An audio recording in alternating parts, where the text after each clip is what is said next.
देश में महंगाई डायन का मुंह सुरसा की तरह बढ़ता जा रहा है। आलम यह है कि अभी भारतीय लोग दुनिया में सबसे महंगा रसोई गैस सिलेंडर खरीद रहे हैं, जबकि पेट्रोल के मामले में हम तीसरे पायदान पर हैं। दरअसल भारतीय करेंसी यानी रुपए की परचेजिंग पावर के हिसाब से देखें तो हमारे यहाँ प्रति किलोग्राम एलपीजी का मूल्य सबसे ज्यादा है।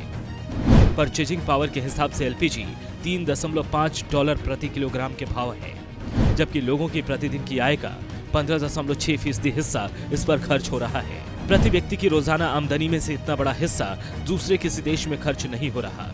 देश में पेट्रोल की कीमतें भी लगातार बढ़ती जा रही हैं और आलम यह है कि प्रति व्यक्ति की रोजाना आय का करीब 23.5% हिस्सा प्रति लीटर पेट्रोल खरीदने पर खर्च हो रहा है।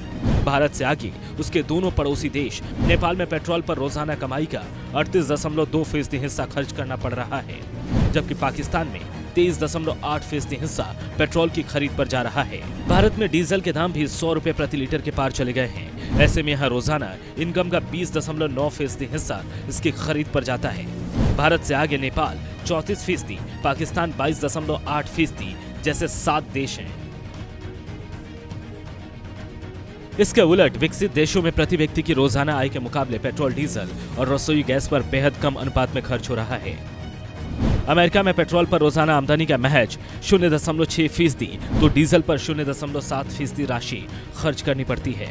इसी तरह जापान में पेट्रोल पर लोगों को अपनी रोजाना आमदनी का 1.2% और डीजल पर 1% राशि खर्च करनी पड़ती है। जर्मनी में भी लोग अपनी रोजाना इनकम का महज 1.5% हिस्सा पेट्रोल, डीजल पर खर्च करते हैं।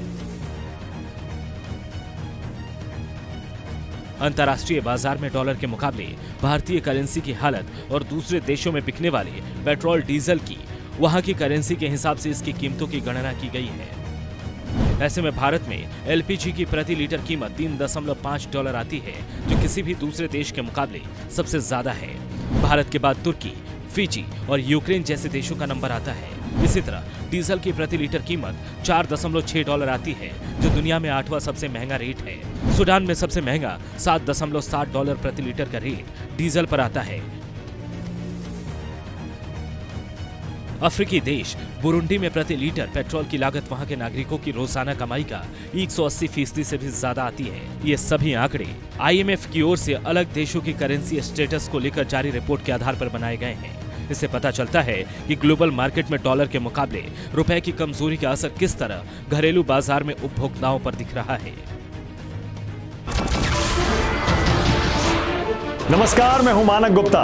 अगर आपको हमारा ये वीडियो पसंद आया हो तो इसे लाइक और शेयर जरूर करें, और हाँ, हमें सब्सक्राइब और फॉलो करना ना भूलें ताकि आप देश और दुनिया की कोई खबर मिस ना करें।